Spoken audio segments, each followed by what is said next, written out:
Greetings, everyone. Hope all of you are having an absolutely fantastic day. It's a great day for me for sure. Owlcat released an update detailing information on their new Gold Dragon patch that should be coming out soon.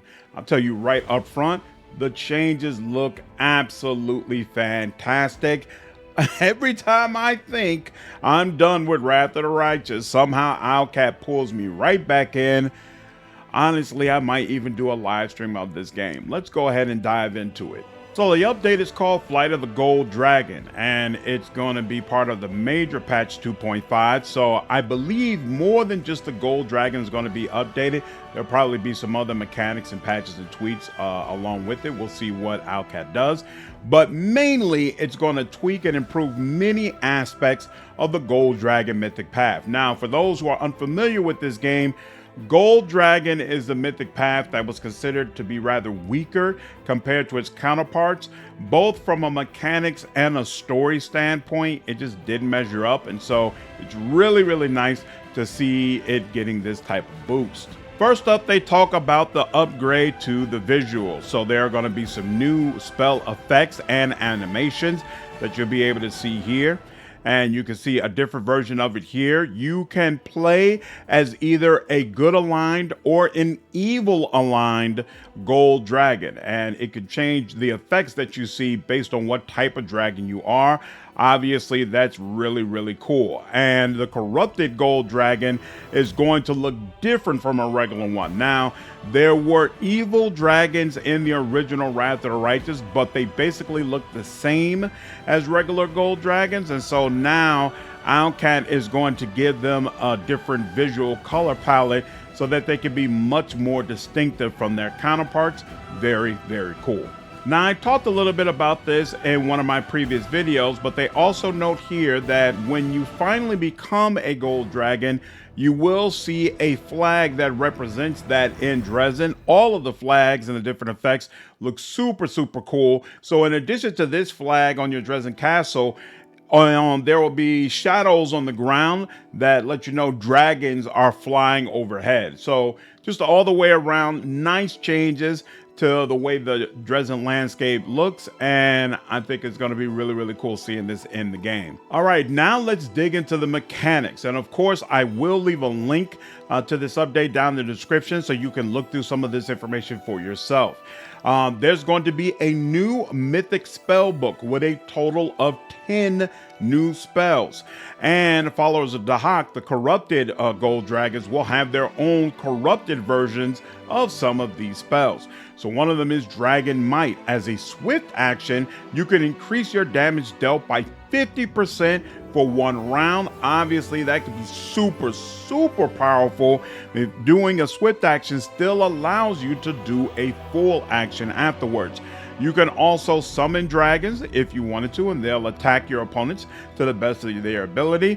You also have an ability called 1,000 Bites. While you're in Gold Dragon form as a swift action, you can gain 3 additional attacks for 1 minute. And these additional attacks stack with the bonus attacks from haste and other similar effects. Once again, that is extremely powerful. It could be really useful.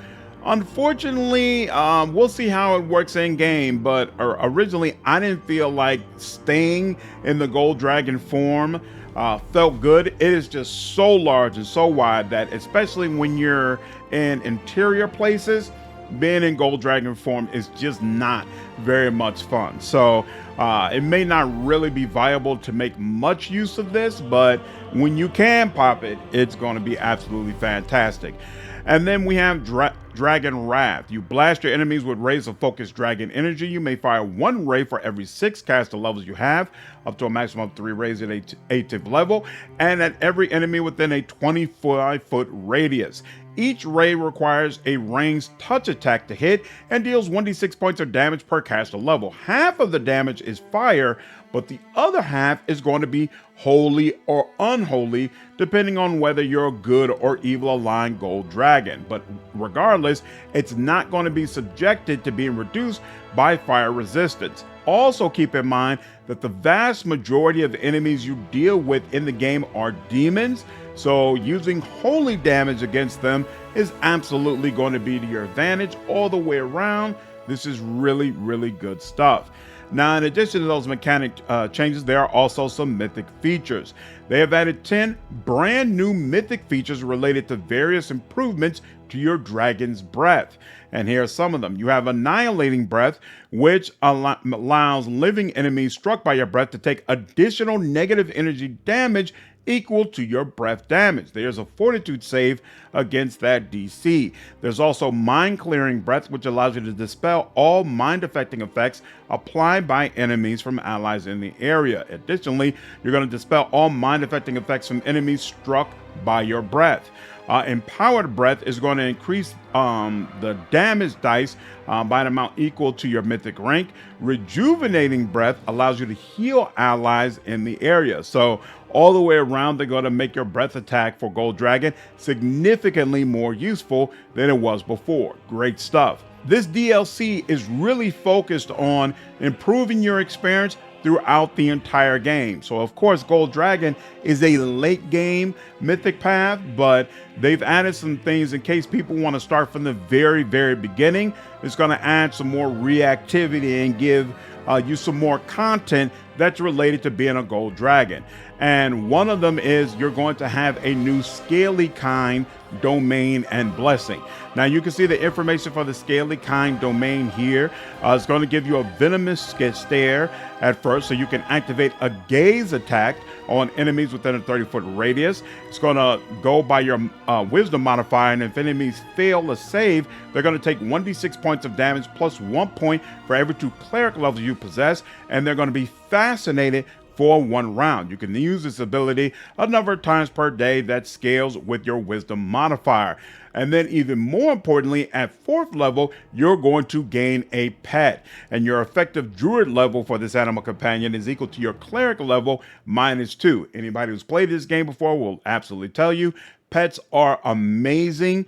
Really, really useful to have regardless of what type of character you're playing. So this is absolutely great stuff. I can see myself doing an entirely new playthrough and specifically going with this domain.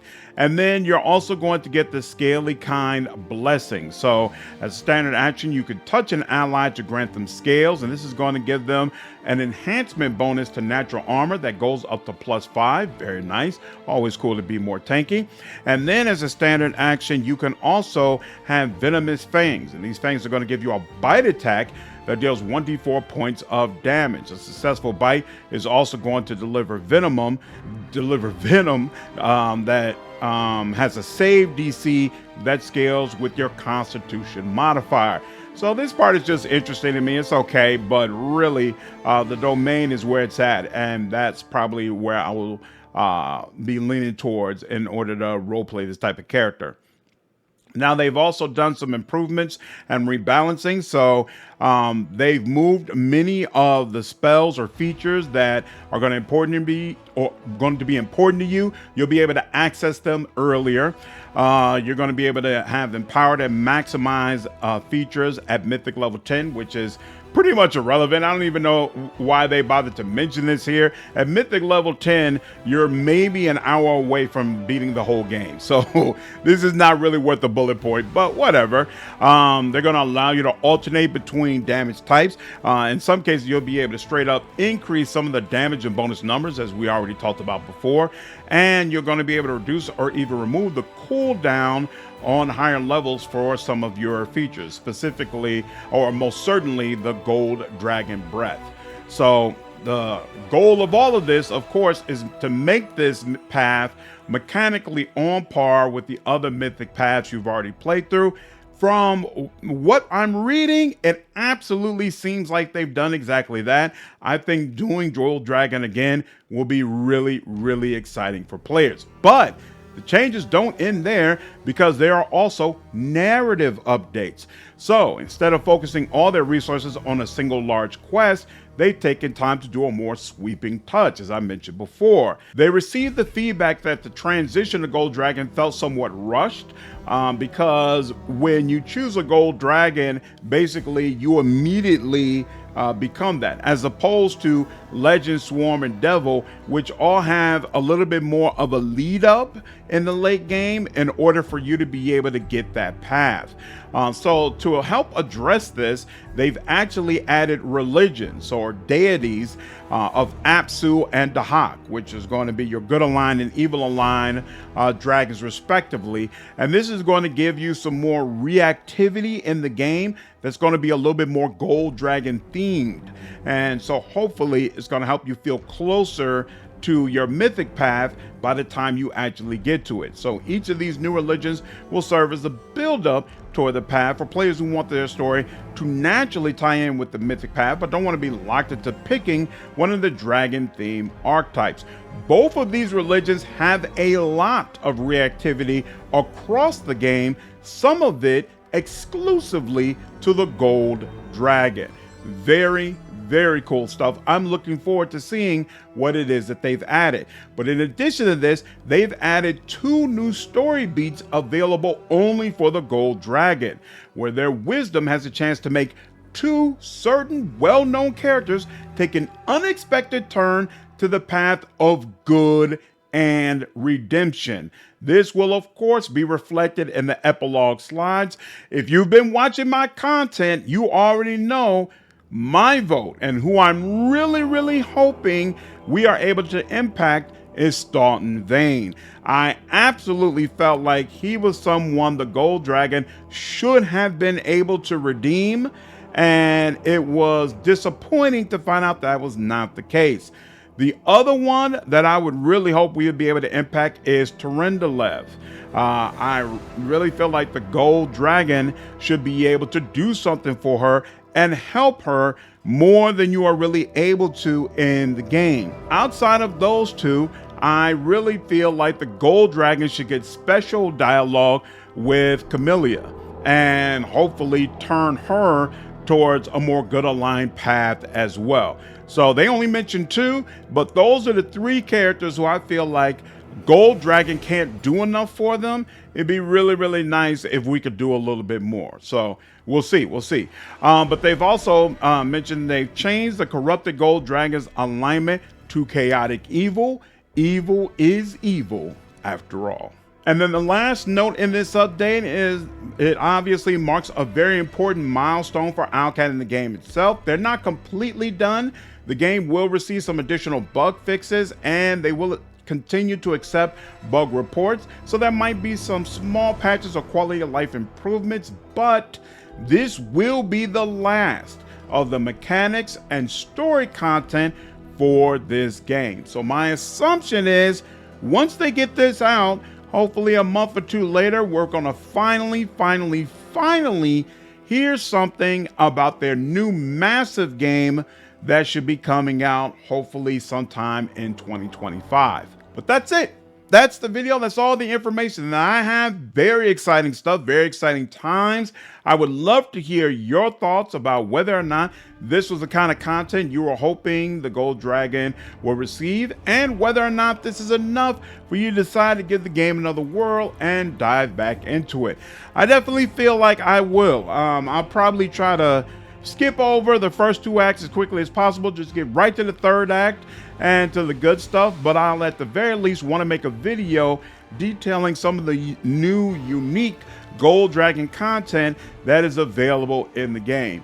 Looking forward to hearing your feedbacks, and as always, I hope you enjoyed this video. Take care.